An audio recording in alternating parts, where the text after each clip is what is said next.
안녕하십니까.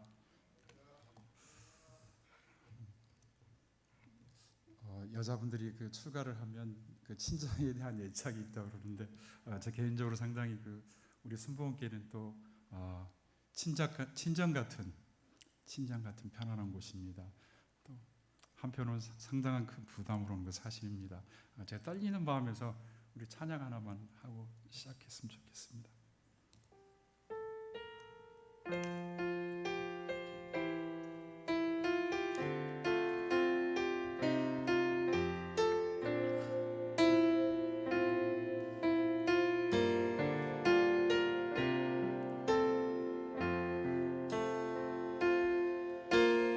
아버지 사랑 내가 노래해,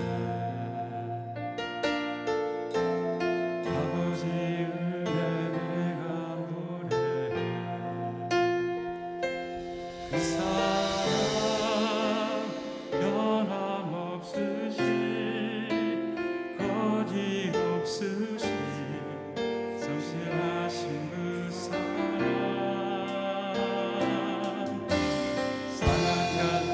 걷지 않으시,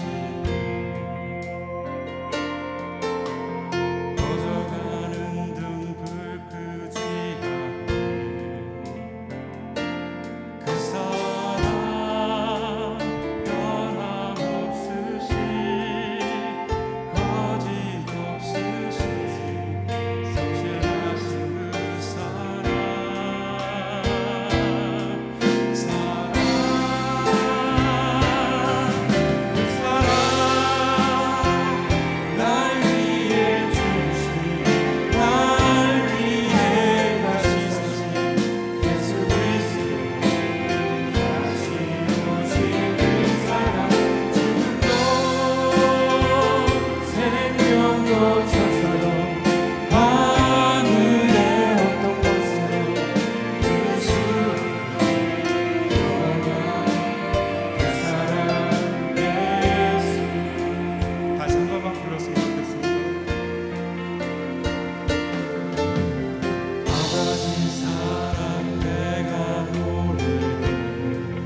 제가 하마터면 성경 봉독을 잊어먹을 뻔했습니다.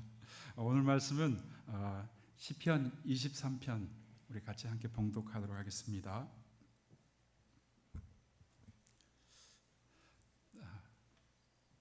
자, 같이 시작하도록 하겠습니다. 시작. 야훼는 나의 목자시니 내게 부족함이 없으리로다. 그가 나를 푸른 풀밭에 누이시며 쉴 만한 물가로 인도하시는도다. 내 영혼을 소생시키시고 자기 이름을 위하여 의의 길로 인도하시는도다. 내가 사망의 음침한 골짜기로 다닐지라도 해를 두려워하지 않는 것은 주께서 나와 함께 하심이라. 주의 지팡이와 막대기가 나를 안위하시나이다. 주께서 내 원수의 목전에서 내게 상을 차려주시고 기름을 내 머리에 부으셨으니 내 잔이 넘치나이다. 내 평생의 선한 신과 인자하심이 반드시 나를 따르리니 내가 야훼의 집에 영원히 살리로다. 아멘. 반갑습니다. 저 잘 아시죠? 저는 그 태국 치앙마이에 현재 선교하고 있는 강정환 선교사입니다. 저를 아시는 분들도 많이 또 있겠지만 또 이 자리에서 모르시는 분도 많이 있을 것 같습니다. 저는 우리 대조동 순복음교회 또 청년 출신이고 또 이 교회에서 아까 우리 목사님 말씀하신 것처럼 서리 집사로 또 안수 집사로 또 얼마 전까지만 해도 장로로 있다가 선교사로 파송받은 늦깎이 선교사입니다. 잠깐 물 한 모금 마시고 하겠습니다.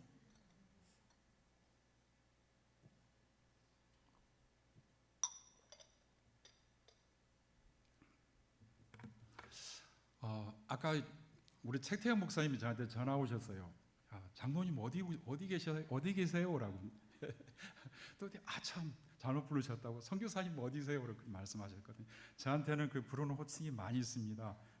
많은 사람들이 저를 호칭할 때 몇 가지 호칭으로 부르곤 합니다.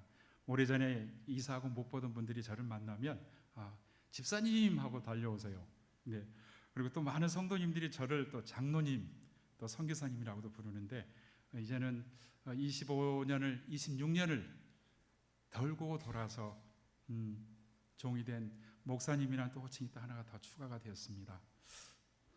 이렇게 그 다양한 호칭으로 저를 부르지만 저를 불러줄 때는 어떤 호칭이든지 그냥 마냥 정겹고 또 즐겁고 지금까지 그 순복음교회 한 공동체 안에서 또 함께 기도하며 지나온 시간들과 또 제가 지금 이 자리에 서게 된 것이 너무나 감사할 따름입니다. 지금은 주의 종이 돼서 제가 최근까지 함께한 순복음교회와 또 사역들 또 성도들을 너무 또 잘 알고 있기 때문에 구체적으로 기도를 또 품을 수 있게 돼서 기쁘고 행복한 사람입니다. 장자교인 우리 순복음교회를 63년이 또 지나도록 이 땅 가운데 은혜롭게 주님의 사역에 또 사용하고 있다는 사실과 또한 순복음교회 안에 속해 있는 그 성도 여러분 한 사람 또 각자의 주신 달란트가 다를지라도 그 모두를 알게 모르게 지금 이 순간에도 하나님의 사역에 귀하게 사용되고 있음을 감사를 드립니다. 지금 이 시대가 마지막 시대라고들 하죠. 타락하고 또 영적으로 피폐한 소돔과 고모라 같은 시대에 순복음교회 성도들을 통하여 나라와 열방 가운데 굳건히 하나님 나라를 세워가는 복음의 사역의 또 주역들이 되고 또한 복음의 열매들이 풍성하게 열려질 것을 믿습니다. 사실은 지금 제가 서 있는 이 자리가 저로서는 많이 부담이 되는 자리입니다. 보이지 않는 제가 청년 때부터 봐왔던 우리 기라서 같은 우리 장로님들 우리 앞에 우리 정장님도 앉아 계시지만 오늘 많이 안 나오셨네요. 또 장로님들과 이 장로님 쳐다볼 수도 없었어요. 사실은 그냥 옆에 계신 것만도 영적으로 어떤 권위가 서 있었거든요. 우리 또 사랑하는 또 우리 권사님들 또 집사님들 이분들이 계셨기에 우리가 그 믿음으로 또 함께하며 또 제가 이 자리에 있지 않나 싶습니다.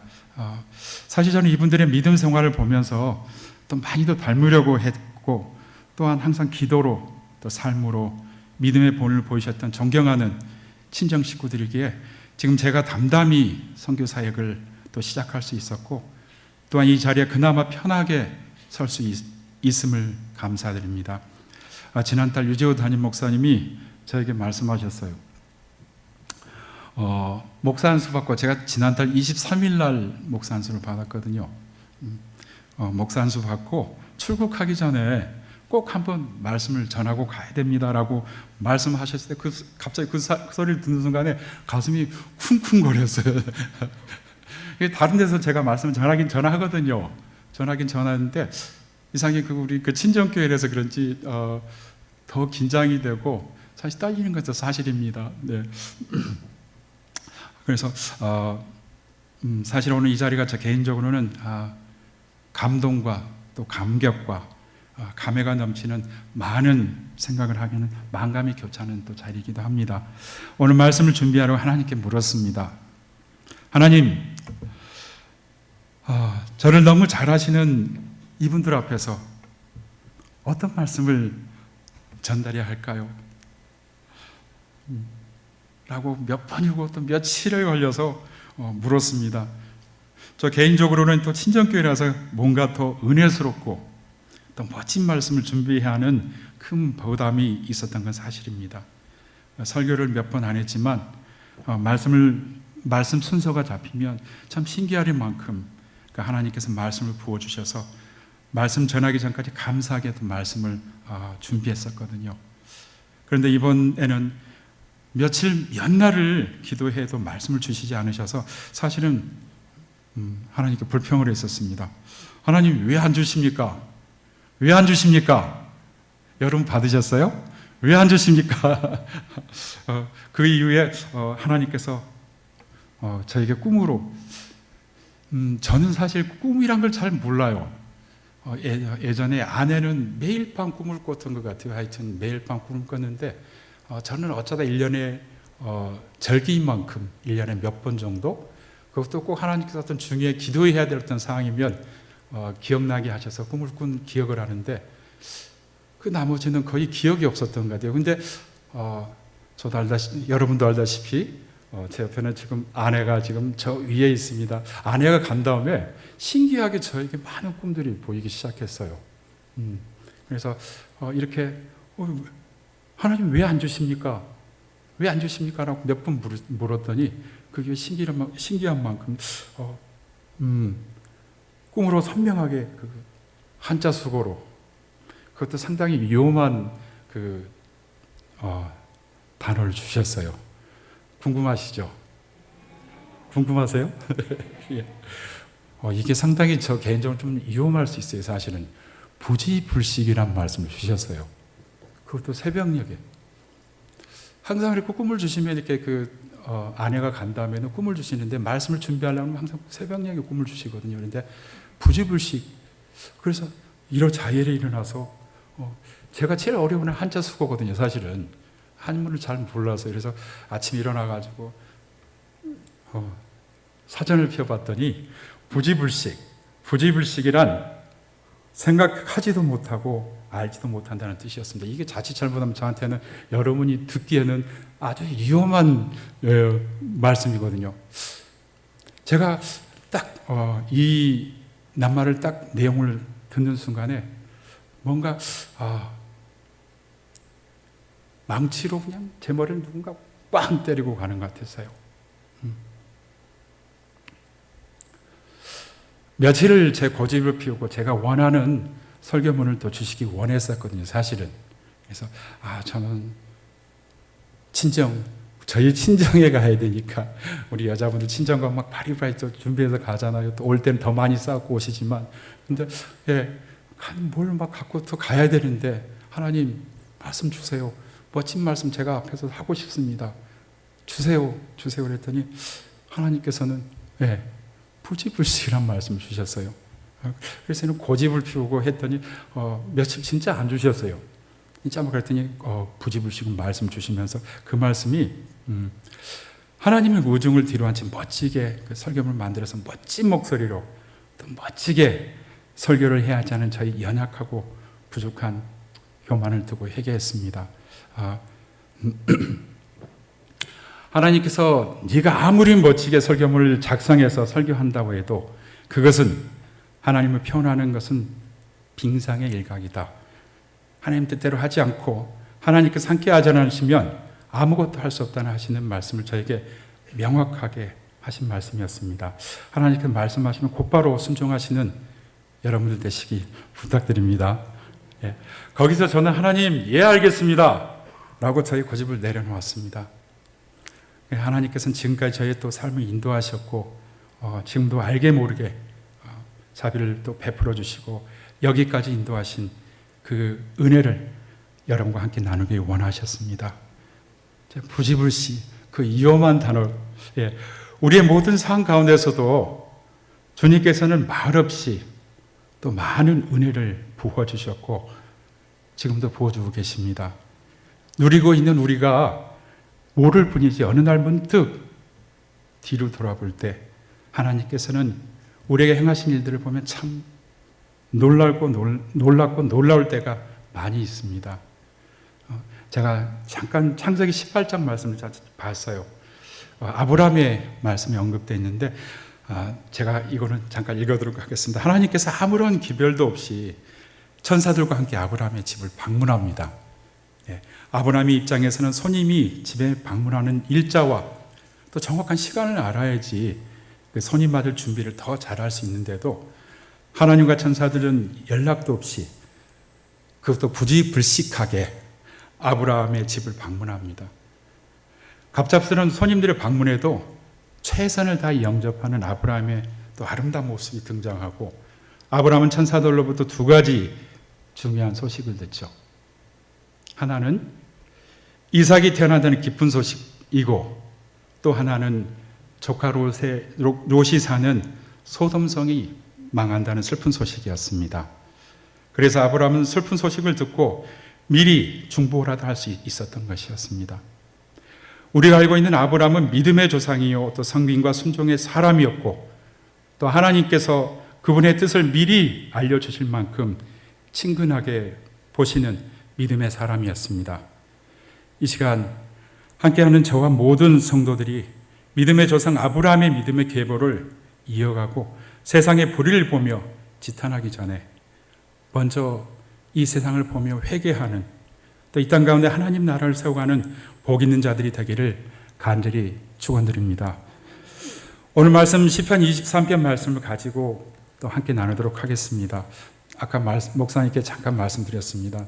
제 설교 말씀이 긴 게 아니라 거의 서론이 반이고 설교는 본래 짧게 서론 본론 결론이거든요. 서론 짧게 하고 본론 길게 하고 결론 짧게 해야 되거든요. 저는 오늘 의회적으로 하나님 또 그렇게 하시라고 해서 허락받고 왔습니다. 오늘 말씀 주제는 나의 삶을 감당하시는 하나님이란 말씀으로 여러분과 함께 두 가지 말씀을 함께 나누도록 하겠습니다. 첫째, 하나님은 연약함을 아는 성도들을 안으시고 이끌어 주십니다. 오늘 말씀 그 시편 23편 본문 내용의 배경은 다윗이 편안한 왕궁이나 좋은 곳에서 쓴 시가 아닙니다. 아주 풀한 폭이 없고 모래바람이 거칠게 부는 거친 광야를 헤매고 다닐 때 지은 노래라고 알려져 있습니다. 다윗의 성품은 성실하고 또 충성된 자였지만 고난과 역경 속에서도 오직 믿음으로 하나님만 바라보는 하나님의 사람이었습니다.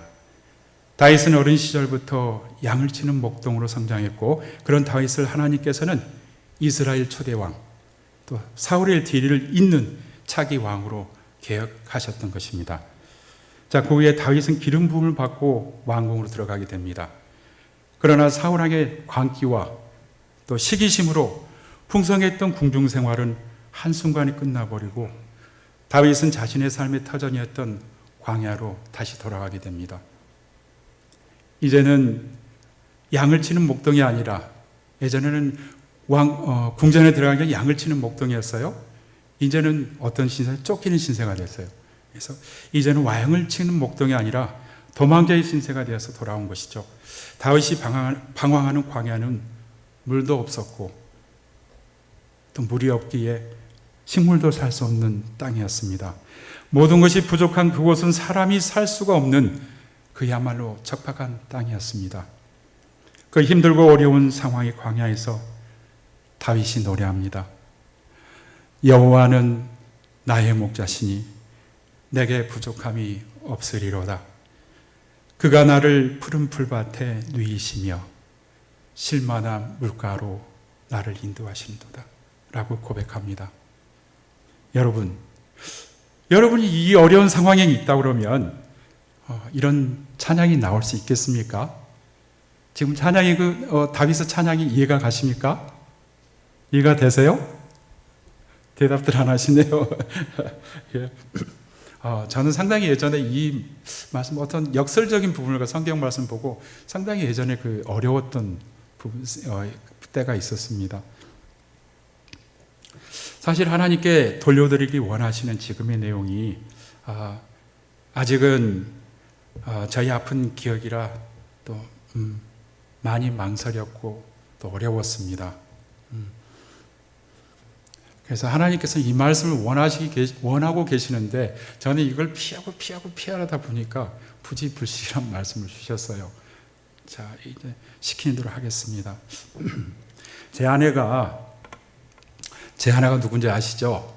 예, 저를 아신 분은 아시죠? 예, 우리 정진희 사모가 2016년 12월 초에 난소암 3기라는 진단을 받았습니다.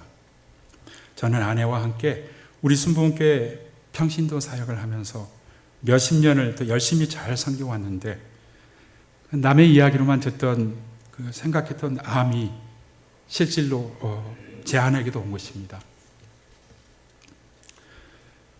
13시간 동안의 수술 중에도 하나님께 간절히 기도드렸습니다. 하나님, 저 사람은 겉과 속이 동일한 제 아내이기 때문에 제가 잘 알거든요.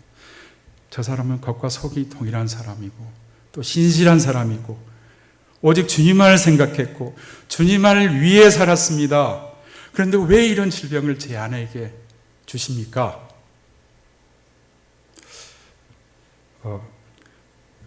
13시간 수술 후에 그 담당 선생님이 저를 부르셨어요.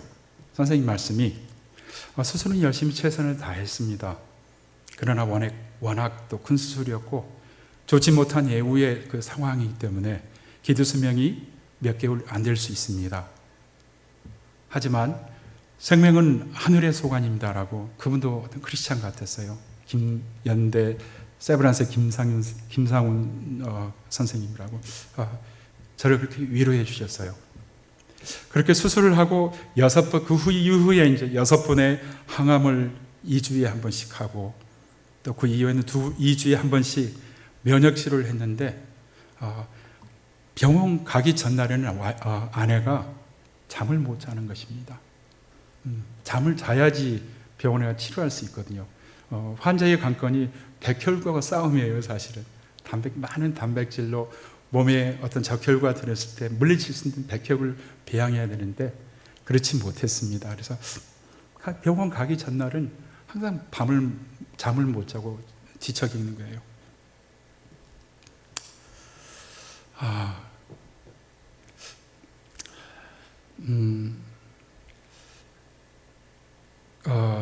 그 이유에 대해서 잠을 못 자는 잠을 못 자는 이유에 대해서는 치료 중단 후에는 제가 알았거든요.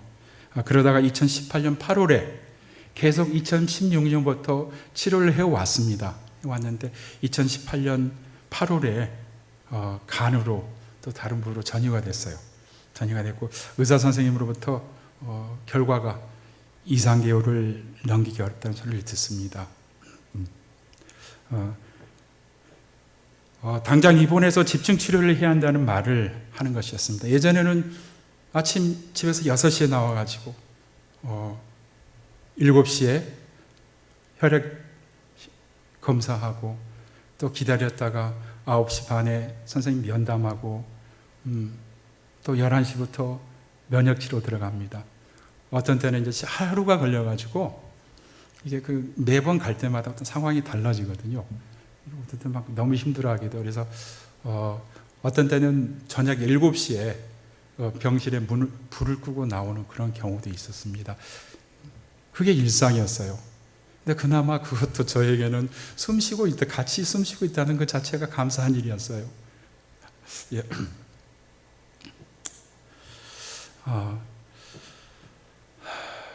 그러다 당장 입원해서 집중치료를 해야 하는데 아내가 그때부터 이제 거기에 치료하는 것에 대해서 많은 또 생각을 했어요. 기도도 또 시작이 됐고 본인이 어떤 생사의 갈림길에서 어떤 결정해야 된 시기가 된 것 같습니다. 아무리 제가 옆에 있더라도 아내만큼은 어떤 심각하지 못하거든요. 죽느냐 사냐 둘 중에 하나거든요. 사는 것도 죽는 것도 생사부 하나님 뜻이지만 그것도 어떤 인간의 어떤 약한 모습, 본연의 모습 들어가면 죽음이랑 상당히 어떤 고통, 두려움으로 다가오는 것 같습니다. 그때 아내도 잠깐 생각을 했던 것 같아요. 아내가 딱 하는 소리가 더 이상 치료를 안 받겠습니다. 치료를 중단해 주세요. 그게 2018년 8월이었어요. 8월이었고 그렇게 이제 하고 의사 선생님은 이제 막 어떤 거꾸로 됐어요. 환자가 가서 이렇게 붙잡아야 되는데 그 선생님이 막 붙잡았어요. 그 이후에도 계속 전화로 왔지만 그렇게 하고 병원을 나와서 이제 성산대교를 저희가 집이 광명이었거든요. 그래서 성산대교를 보고 가면 연희고가를 넘어갑니다. 연희고가를 지금도 그쪽 가다 보면 그 생각이 나요. 연희고가를 넘어가는데 아내가 이제 살겠다. 이제 살겠다. 첫 마디가 하나님께서 허락하시는 마지막 호흡이 있는 날까지 하나님 일하다 가겠습니다. 우리 큰아이가 찬주거든요. 찬주 아빠 이해해 주세요. 우리 하나님 뜻대로 살기로 해요. 남들이 오래오래 살아봐요. 70이고 80이고 길게 살면 100살도 요즘은 120살도 있지만 그렇게 살지만 언젠가는 우리 가야 되지 않냐. 이렇게 불편하게 사느니 하나님 주신 사역하면서 하나님 부르신 날 우리가 가야 되는 게 아니겠습니까? 라고 말했어요. 상당히 애매모호하죠. 어떻게 해야 될까요? 저도 여러 번 집에 가기 전까지 사정했어요. 그래도 뭐 같은 세상이지만 이 세상이 좋지 않냐라는 세상 사람 말이 있습니다. 그 얘기까지 해가면서 했지만 병원 말을 못 꺼내게요. 하나님께서 이미 답을 주셨다.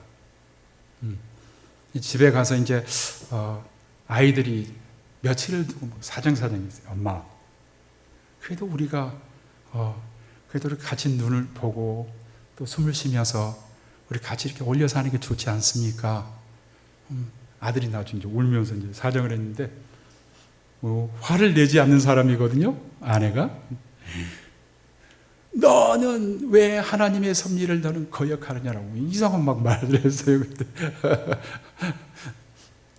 그 이후로 이제 아이들도 엄마의 어떤 말씀을 잘 또 알게 되었고 그 이후로도 말이 없었습니다.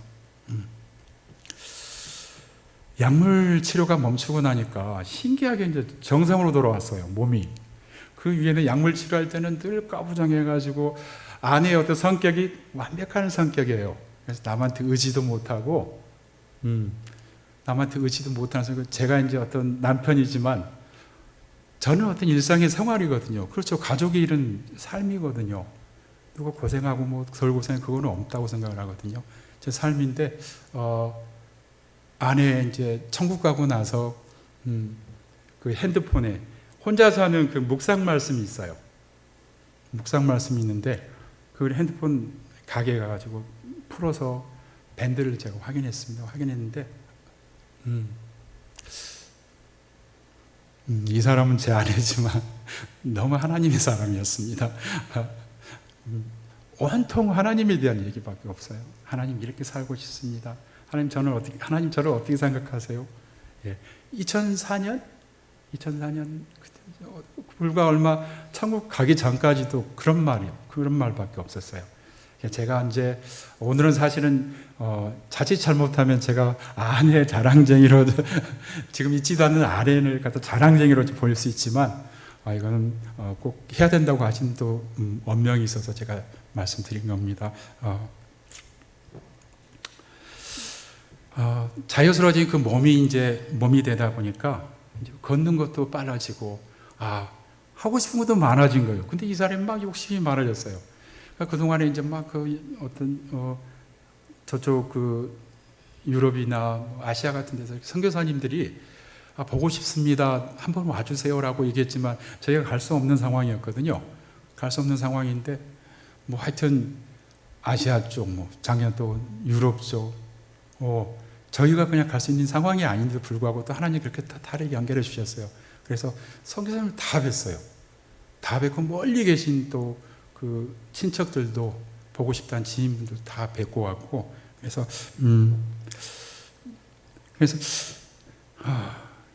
작년 그 초부터 저희는 그 태국에 이미 또 선교 사역 준비를 했었고, 또 우리 순복음께서 6월 파송 때에는 하나님께서 저에게 치유와 회복을 또 약속하셨습니다. 그래서 의심 없이 치유와 회복이라는 것은 저에 대한 치유와 회복이 아니라 저는 머릿속에 오직 그 아내에 대한 부분이 있었거든요. 그래서 하나님께서 저에게 아내에 대한 치유와 회복을 약속하셨구나. 저는 그걸 믿었거든요. 그리고 아무 의심 없이 우리 저 아이가 셋입니다. 그래서 청년들 세 아이들 놔두고 한국에 놔두고 둘이서 짐을 바리바리 싸가지고 작년 아예 27일 날 우리 여순부원교회에서 파송을 받고 갔습니다. 갔는데 저는 가기 전에는 참 속에는 어떤 로망이 있었어요. 로망이 있었고, 제가 차마 그 자유스러워진 어떤 아내를 보면서 어떤 죽음과 어떤 사전의 어떤 있을 거라고 생각을 못했어요. 여러분도 그러시죠? 근데 아까 제가 서두에는 부지불식이라는 게 있잖아요. 아무것도 몰라요. 우리 어떤 살아가는 것은 아무도 몰라요. 아무것도 저희는 알 수 없어요. 하나님만이 알 수 있어요. 네, 항상 우리는 준비하는 어떤 삶을 살아야 될 것 같은 생각이 듭니다. 태국에 딱 6월 달에 도착을 해가지고 첫 마디가, 그 전에는 준비하면서 이제 같이 어떤 사역을 위해 또 가지고 얘기도 하고 또 많은 준비를 했습니다. 다 준비해서 저는 이제 드디어 사랑하는 아내와 참 하나님께서 원하시는 그 선교 사역을 알콩달콩하게 그곳에 가서 해야 되겠다. 어떤 뜻하긴 로망이 생겼어요. 로망이 생겼는데 선교지에 도착하자마자 아내 입에서 나온 얘기가 전자빠, 지금부터는 당신 혼자서 선교 사역을 해야 됩니다라고 말을 했어요. 이게 6월 한 29일 정도 간지 한 2, 3일 정도 됐을 거예요.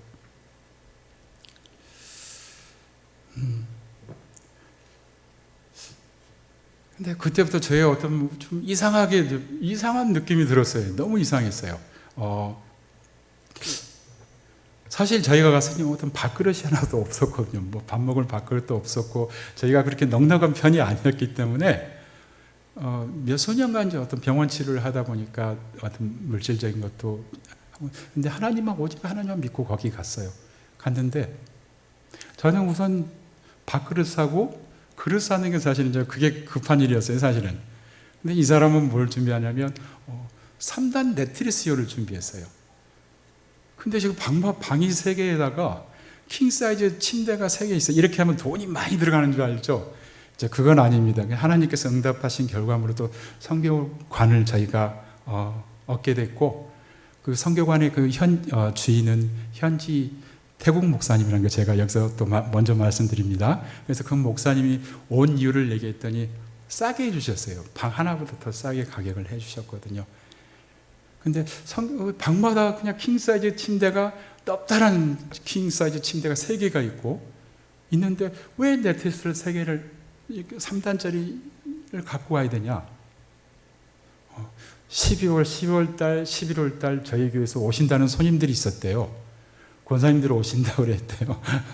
몇 분이 오신다고 그랬는데, 그때는 잠자리가 없지 않냐. 침대는 3개밖에 없지 않냐. 그러니까 우리가 친구를 준비해서 미리서 준비하자. 이제 가서 이렇게 뭔가 이렇게 알콩달콩 준비해야 될 상황에서 아내하고는 이렇게 반대로 갔어요, 사실은. 너무 뭔가 서두른다는 그 생각을 했습니다. 생각을 했고,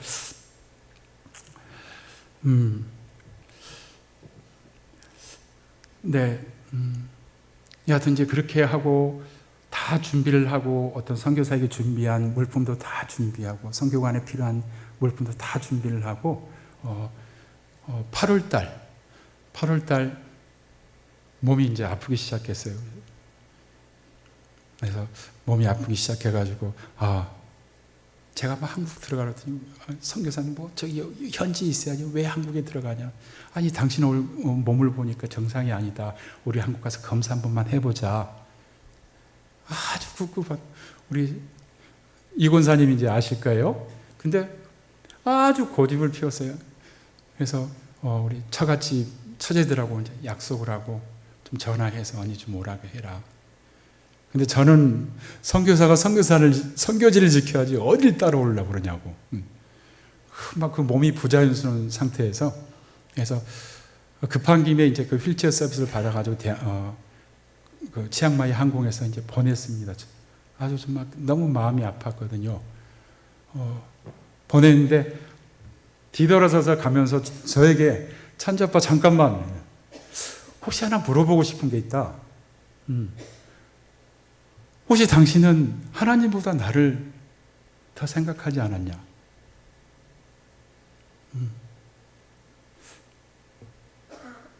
저는 늘 그 하나님이 최고십니다. 하나님밖에 없습니다라고 늘 고백하며 살았습니다. 근데 아내가 딱 한마디가 혹시 나를 하나님보다 더 생각을 했느냐라고 저한테 반문했습니다. 그것도 사람 많은 치앙마이 공항에서 휠체어를 타고 가다 말고 중간에 부르더니 하는 소리가 뭐든지 내가 너무 아끼고 집착을 하게 되면 하나님보다 더 좋아하게 되면 하나님보다 더 생각을 하게 되면 그거는 우상이라고 아내 얘기했어요. 그래서 아내가 우상은 제거 대상입니다라고 하고 그냥 갔어요. 갔는데 그 이후에 이제 딱 9월 달 돼가지고 그때 이제 한국에 와서 처음으로 진통제도 먹고 그래서 실제적으로 아픈 게 한 달 정도 안 돼가지고 한 20일 정도 만에 제가 이제 저를 불렀어요. 이제 지금 들어와도 좋습니다. 그때가 추석 때였거든요. 잠깐 들어왔다 잠깐 들어갔다 나가세요라고 얘기해서 허락을 받아서 제가 왔습니다. 왔는데 9월 초 추석 전에 왔는데 저 그냥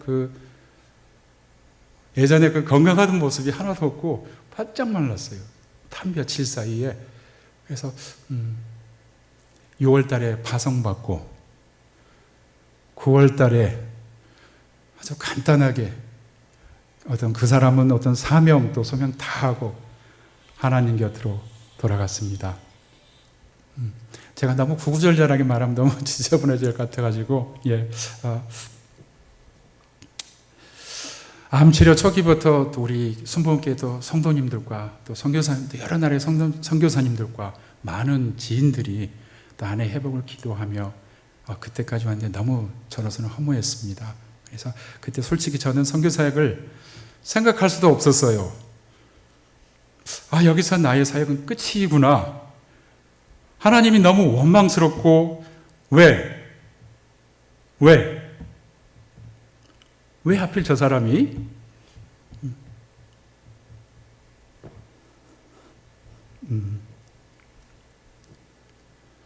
제 아내이지만 제가 보기에 제가 좀 옆에 있으면 어떤 선한 거짓말도 할 수 있잖아요. 거짓말하면 저에게 왜 거짓말하냐고 하는 사람이거든요. 신실하고 또 정직하고 오직 믿음으로 하나님을 신뢰했던 사람인데, 하나님 지금 이 어둠의 세상 가운데 빛으로 오신 하나님을 대신 비출 그 한 사람이 아쉽지 않습니까? 그때 저는 도저히 주님을 이해할 수도 없었고 또 원망할 힘도 없었습니다. 사실은 저에게는 하늘 아래 이 땅에 소망이 전혀 없었거든요. 사실은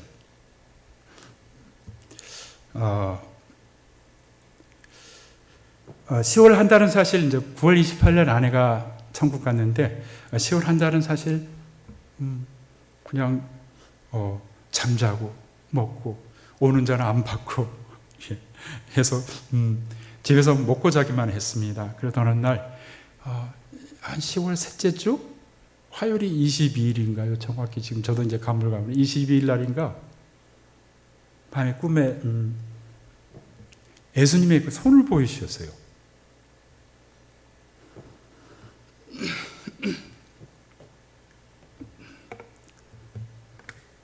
그래서 이렇게 축 늘어진 손을 보이셨는데 중간에 이렇게 혹시 못 자고 아시죠? 못 자고 난 그 구멍이 쏙 나 있는 그 손 안에서 늘어져 있는 그 손에서 피가 하염없이 땅으로 떨어지고 있는 거예요.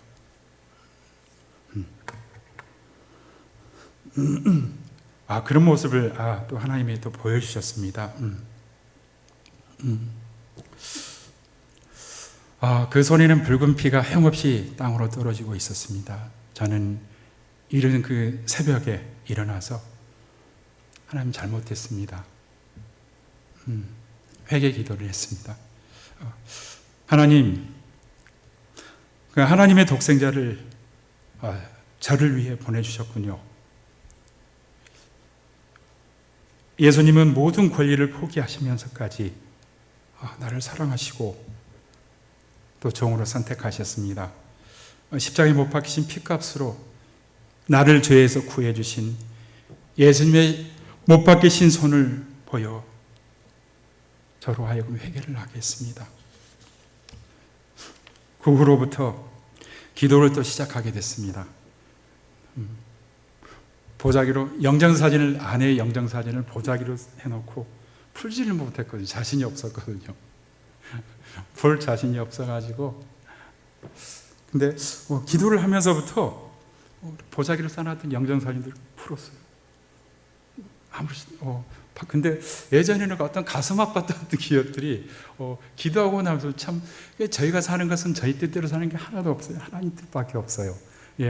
기도를 하면서부터 하나님께서 보자기 열고 그 다음에 안에 영정사진에 씩 웃고 있는 모습으로 봤을 때 상당히 제가 마음이 편안했어요. 사실은 아픈 게 아니라 마음이 편안했거든요.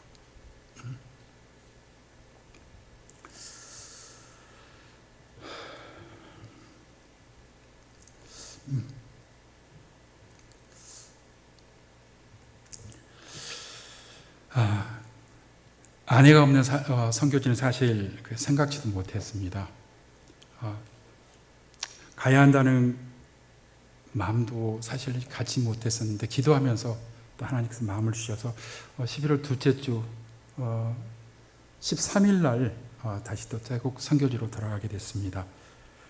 여러 지인들과 심지어 선교사님들까지도 선교지로 가는 것을 만류하고 또 걱정했어요. 사실은 많이들 걱정하셨죠. 또 우리 성도님들도 조금 더 있다가지 혼자 가서 어떻게 하려고 가느냐. 근데 제가 제 마음으로는 갈 수가 없어요. 어떻게 보면 세상으로 봐서 참 불쌍한 사람이지만 저는 그때는 이미 그랬어요. 왜 나를 이렇게 불쌍하게 보는 거지? 저는 불쌍한 사람이 이미 아니었거든요. 왜 그러냐면 하나님께서 하시니까 당연히 해야 되는 거고, 제가 자신 없거나 제가 갈 수 없는 상황이면 갈 수가 없어요. 근데 하나님께서 가시라고 마음을 주시니까 저는 그냥 기탄 없이 그냥 아무 걱정 안 하고 그냥 가게 됐습니다. 그래서 또 어느 선교사님은 선교지를 옮기는 게 어떠냐 제안하시는 이쪽으로 와라. 이쪽으로 오면 잘하게 연합 동역사회가. 근데 그 선교사가 제가 기도는 해보겠습니다라고 대답은 했지만 선교사가 어떤 발을 옮기는 것은 저희가 가고 싶다고 해도 갈 수 있는 상황이 아니고 하나님께서 기도했는데 하나님께서 가라라고 허락이 났을 때만 가능한 거거든요. 저희 뜻대로 할 수 있는 게 없거든요.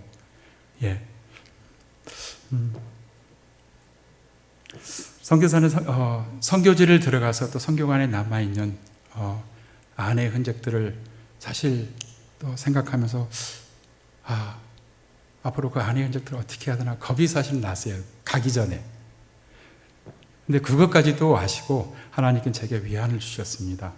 사람들이 저를 걱정한 말합니다. 그 세상 사람들이 몇 달은 정신없이 그럭저럭 지나가는데 갈수록 그림이 더 깊어진다고 말을 했습니다. 아이고, 제가 지금 놓여 있는 상태가 그때가 곧 사망 일보 직전이었거든요. 이보다 더 심하다면 저는 곧 죽은 목숨이랑 마찬가지였습니다. 하지만 때에 따라 공급하시는 하나님의 은혜가 있어 또 숨을 쉴 수 있고 내가 살아가는 것은 나의 뜻이 아닌 하나님의 뜻이라 생각하기에 믿음이 없는 세상 또 사람들의 말과는 전혀 달랐습니다. 한 달을 지나가니 기도하게 하시고 또 비록 어거지로 저를 세워서라도 다시금 회복케 하는 놀라운 하나님의 또 사랑을 알았습니다. 자, 로마서 8장 26절 말씀에 이와 같이 성령도 우리의 연약함을 도우시나니 우리는 마땅히 기도할 바를 알지 못하나 오직 성령이 말할 수 없는 탄식으로 우리를 위하여 친히 간구하시느니라. 아멘. 나의 연약함을 이미 알고 계셨습니다. 내가 안 해보이라는 걸 알고 계셨습니다. 하나님께서. 내가 기도를 못할 때 또 성령님께서는 말할 수 없는 탄식으로 나를 위하여 친히 간구하신다고 하셨습니다. 그렇습니다. 우리의 처한 모든 상황들을 성령님께서는 이미 알고 계시고 또 그분의 섭리대로 우리를 이끌어가고 계십니다. 때때로 불현듯이 아내의 아픈 기억이 생각날 때가 있습니다. 그때마다 하나님 저희 아픈 기억을 가져가 주시고 주님께서 부어주시는 은혜로 충만하게 채워주시옵소서라고 기도를 하거든요. 그렇게 하면 그렇게 간절히 기도하고 또 하시고 말씀으로 만나주시고 저희 힘든 마음보다 하나님께서 부어주신 은혜가 더 풍성하니 선교사역이 또 가능할 수 있었습니다. 시편 119편 71절 말씀에 고난당한 것이 유익이라 이로 말미암아 내가 주의 율례들을 배우게 되었나이다. 아멘. 지금 이 시간에도 하나님께서는 우리를 사랑하심으로 우리의 행복을 위하여 일하고 계십니다. 여러분의 행복을 위하여 일하고 계십니다. 몇 년간 아내와 함께 치료를 받으면서 한우들과 또 가족들의 고통과 마음을 알게 되었고 또한 슬픔을 당한 자들의 마음을 알기에 그분들에게 힘과 위로가 되어줄 수 있고 중보할 수 있음이 참 감사한 시간들입니다. 아내와 치료를 받으며 다니면서 느꼈던 것은 병원에 혼자 오신 분들의 마음에는 왠지 그 의기소침함이 있었고 또 뭔가 모를 외로움이 있었어요. 같은 병상에 있으면 자꾸 우리 쪽으로 오셔서 말을 건네오시고 또 그렇게 하면서 자연적으로 복음도 전하게 됐고 지방에 계신 분들도 실제로 복음을 접하신 분들 계셨습니다. 이번에 들어와서 비행기가 없어 또 출국할 시간이 또 길어진 것 같습니다. 지금 기다리고 있는데 비행기가 없습니다. 그동안 해볼 수 있는 사역들이 있나 싶어서 세브란스에 제가 전화를 해봤어요. 혹시 혼자 있는 환자들을 외로운 어려운 환자들 도와줄 수 있는 자원봉사가 필요하십니까? 라고 물어봤더니 코로나로 인해서 면회객 자체가 안 됩니다 라고 하더라고요. 그래서 아쉽지만 다음 기로 넘기기로 했습니다. 오늘 본문 4절, 내가 사망의 음침한 골짜기로 다닐지라도 해를 두려워하지 않을 것은 주께서 나와 함께 하심이라. 주의 지팡이와 막대기가 나를 안위하시나이다. 주께서 나와 함께 하시고 나를 또 안위하신다고 하십니다. 사랑하는 성도 여러분, 우리의 생사 여탈은 하나님의 소관입니다. 세상의 부와 건강과 명예와 권력, 이 모든 것은 잠시일 뿐입니다. 우리는 이 세상을 지나가는 나그네일 뿐입니다. 나그네가 아니라 사실 엄밀히 따지면 우리는 사명자들입니다. 사명자들이 하는 일은 무엇일까요? 복음을 전파하는 일입니다. 여러분이 하실 일은 나그네가 아니고 복음을 전파하는 사명자들입니다. 네. 우리는 언젠가는 돌아가야 할 집이 있습니다. 우리의 연약함을 하나님 앞에 내려놓을 때, 우리의 아무리 힘든 일을 하나님께서 안으시고 또 의의 길, 복된 길로 인도하여 주십니다. 그런 복된 사람들이 여기 계신 모든 분들이 되시길 축원드립니다. 우리 삶에 하나님께서 주인이 되셨고 지금까지 우리를 인도하고 계십니다. 우리를 택하신 하나님께서 우리의 주어진 상황을 주님께 믿고 의지할 때 대신 일하시며 해결해 주십니다. 오늘 그 어려운 상황, 척박한 상황에서도 하나님을 예배하며 찬양했던 다윗의 믿음의 고백이 저와 우리 모든 성도의 고백이 되시길 간절히 축원드립니다. 자, 이제 이번 두 번째입니다. 빨리 끝내도록 하겠습니다. 두 번째는 오직 하나님만 바라는 자에게는 하나님께서 일하십니다. 우리는 살다 보면 편한 것에, 손익은 것에 익숙해져 운명처럼 살아갑니다. 톱니바퀴처럼. 저는 오래오래 안 살았습니다. 아직 젊습니다. 예. 한국에 아이 셋을 두고 아내가 없는 선교지에 홀로, 그것도 소통도 잘 안 되고 몇 안 되는 중보자들을 통하여 공급하는 부족한 사역비를 쪼개 충당하며 선교지에 살아갑니다. 작년에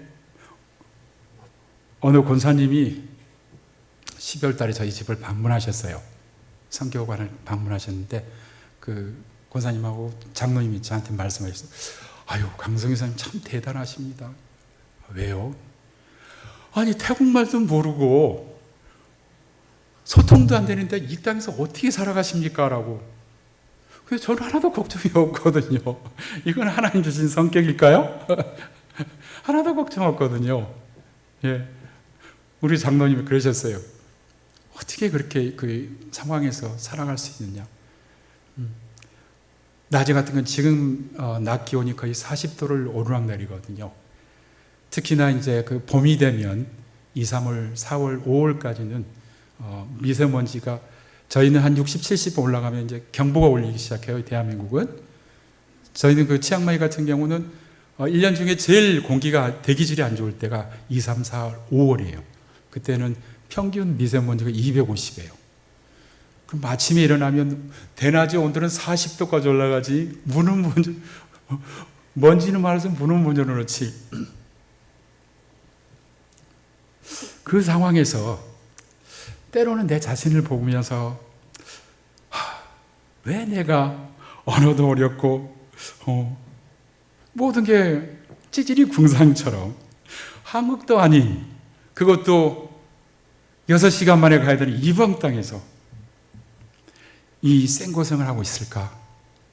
어느 날부터 제 자신을 보니 찬양할 때가 있었습니다. 아무것도 할 수 없는 나의 비참함과 불편한 나의 현실을 보며 근심도 하게 되고 또 불평도 하게 되고 원망도 해봅니다. 그런데 본문의 내용은 다윗은 사람이 살 수도 없고 아무것도 할 수 없는 광야에서 살아갑니다. 그런 다윗이 깨닫는 한 가지가 있었습니다. 그것이 무엇일까요? 광야에서는 목자가 없이는 죽을 수밖에 없다는 것이죠. 목자의 몫은 풀을 찾아서 또 물을 찾아서 양들을 끌고 다니면서 1년 360 먹여야 되는 의무가 있습니다. 왜냐하면 풀이 있는 목장도 못 찾고 또 또 물이 있는 곳을 못 찾으면 굶어 죽을 수밖에 없습니다. 물이 있어도 풀이 있어도 또 사나운 맹수들에게 잡혀 먹힐 수도 있습니다. 그러나 아무것도 할 수 없는 다윗에게 하나님의 음성이 들립니다. 사랑하는 다윗아, 내가 너의 목자가 되어주겠다. 여러분의 목자가 되어주시겠다고 하십니다. 다윗은 하나님의 세미한 사랑의 음성을 듣고 하나님 감사합니다. 크게 기뻐합니다. 그런 하나님은 저와 여러분의 목자이시고 또 만왕왕이신 그분 앞에서는 우리는 부족함이 없습니다. 저는 그런 하나님으로 인하여 제가 선교지에 있는 목적을 분명히 확신하게 됐습니다. 그런 목자를 둔 저나 우리 모두는 진정으로 세상에서 부유한 사람이 되는 것입니다. 야훼께서 저와 여러분을 친히 푸른 풀밭 쉴만한 물가로 인도해 주신다고 하십니다. 다윗은 하나님의 목장에서 하나님께서 준비하신 양식과 물을 얻습니다. 이제 광야는 더 이상 사람이 살 수 없는 척박한 땅 황무지가 아닙니다. 왜냐고요? 그곳은 하나님께서 친히 목자 되셔서 양들을 인도하시는 하나님의 목장이기 때문입니다. 다윗은 힘들고 어려울 때 무조건 하나님을 찾았습니다. 다윗은 목자이신 하나님, 그 하나님 때문에 만족하며 살았습니다. 그래서 오늘 그는 시편 23편의 본문 말씀을 노래를 합니다. 자, 그렇습니다. 선교지에서 사면초가인 제 자신을 볼 때가 있습니다. 사면이 막혀 있습니다. 나갈 수도 없고 들어올 수도 없습니다. 가끔 한 번씩 보거든요. 예. 그때마다 유일하게 볼 수 있는 것은 제가 받고 있는 이 땅과 옆을 볼 수 없지만 저 위로 보이는 하늘밖에 없습니다. 저는 선택의 여지가 전혀 없습니다. 여러분은 선택의 여지, 살아가는 동안 선택의 여지가 많이 있습니까? 오직 하나님만 바라보고 갈 수밖에 없는 상황이 됐고, 그러므로 주님을 의지하며 나가는 연약한 저를 보시고 또 도우시는 매일 하나님께서 일하심을 보고 살아갑니다. 그런 하나님을 우리 모두가 보며 살아가는 믿음의 식구들이 되시길 간절히 축원드립니다. 때때로 도저히 불가능한 일들을 하나님께서는 가능하게 하시고 광야에서 이스라엘 백성들에게 먹이셨던 만나의 맛이 이런 것이구나 하는 새로운 경험들을 하게 됩니다. 4월 몇 시까지 해야 되나요? 사실 이제 3월 초에 목사 한수에 대해서 접수를 해야 됩니다. 근데 한 달 들어오는 돈이 빠듯해서 통장에 이 돈을 빼면 제가 다른 걸 사용할 수가 없었어요. 그래서 이 비자갱신은 제가 생각지도 못하고 그럼 안수는 다음에 받자라고 생각하고 들어올 생각이 없었습니다. 근데 따져보니까 6월 지난달이 비자갱신이었습니다. 들어올 수밖에 없는 상황이었거든요. 그래서 기도 중에 하나님께서 딱 그 통장에 있는 돈을 보내라고 말씀하신 거예요. 진짜 딱 그만큼밖에 없었거든요. 하나님, 저 이거 없으면 안 돼요. 보내라. 그래서 제가 3월 초에 보냈어요. 진짜로. 보냈더니 10일까지를 알고 한 8일 정도 보냈던 것 같아요. 보냈더니 이거는 제가 겪은 선교사의 기적을 제가 말씀드린 겁니다. 그랬더니 그날 신기하게 제가 평상시에 어떤 무병으로 들어오는 그 헌금은 별로 없거든요. 우리 교회 몇 분의 어떤 집사님과 권사님과 장로님 몇 분 또 하고 계십니다만 그날 오후에 보내고 났더니 오후에 무명으로 강사모라고 입금을 했어요. 그래서 옛날 그 순사모니 무슨 그 노사모니 있지만 강사모는 처음 들어봤거든요. 그래서 강정환을 사모하는 모임인가 보다. 예. 누구를 알 길이 없어요. 이름을 안 밝히니까. 물질이 들어왔어요. 깜짝 놀랐어요. 통장이 비어있던, 이게 영어로 empty라고 그러잖아요. 퉁 비어있는데 하나도 없었는데 거기에 물질이 들어왔어요. 그런데 또 어느 또 장로님이 전화 와가지고 선교사님, 제가 이 물질에 대해서 마음이 하나님 마음을 주셔갖고 제가 보내드립니다. 또 주셨어요. 그러더니 또 어느 전도사님이 또 전화 오셨어요. 사실 그때는 이제 들어올 생각도 못했고 비행기 값이 사실은 없었거든요. 그래서 근데 그 전도사님이 그동안에 마음을 잘 갖지 기도를 못해서 미안합니다 하면서 또 헌물하셨어요. 그게 이틀을 갔어요. 근데 그 이틀 간 물질이 딱 비행기 값이 됐어요. 비행기 값이, 이게 좀 궁상스럽죠? 하나님은 더 많이 주지도 않으세요. 딱 그만큼만 주세요. 예. 그래서 그걸 가지고 사실은 제가 한국에 오게 됐습니다. 예. 하고 사도행전 1장 8절 말씀에 이 말씀 잘 알고 계시죠? 오직 성령이 너희에게 임하시면 너희가 권능을 받고 예루살렘과 온 유대와 사마리아 땅 끝까지 이르러 내 증인이 되리라 하시니라. 네, 아멘. 마태복음 28장 19절 말씀. 그러므로 너희는 가서 모든 민족을 제자로 삼아 아버지와 아들과 성령의 이름으로 세례를 베풀고 내가 너희에게 분부한 모든 것을 가르쳐 지키게 하라. 볼지어다 내가 세상 끝나는 날까지 너희와 항상 함께 있으리라 하시니라. 아멘. 그렇습니다. 성령이 임하시면 권능을 받고 또 증인이 되고 모든 민족을 제자로 삼아 아버지와 아들과 성령의 이름으로 세례를 베풀고 가르치고 지키면 항상 함께 있으리라는 약속을 붙들고 살아가는 지상 명령의 책임 안수를 하는 저와 또 여러분 되지 않겠습니까? 예, 같이 연합하자고요. 예, 말씀을 이제 가늠하도록 하겠습니다. 예.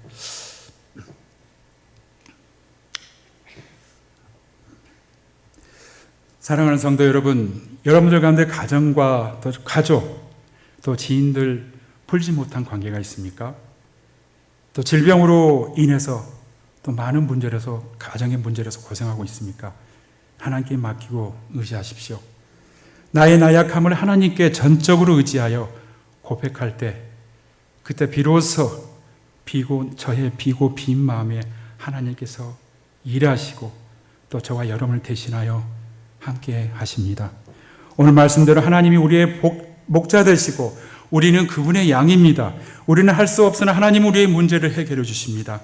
우리가 기도로, 찬양으로, 말씀으로 우리 삶 어디서나 우리의 간구를 기다리고 계신, 지금 이 자리에도 계신, 무소부지하신 여러분의 가정에도 계시고 하늘에게도 계시고 간구하고 소망하는 누구에게나 하나님을 알고 계신 분 누구에게나 모르는 자들에게도 사십니다.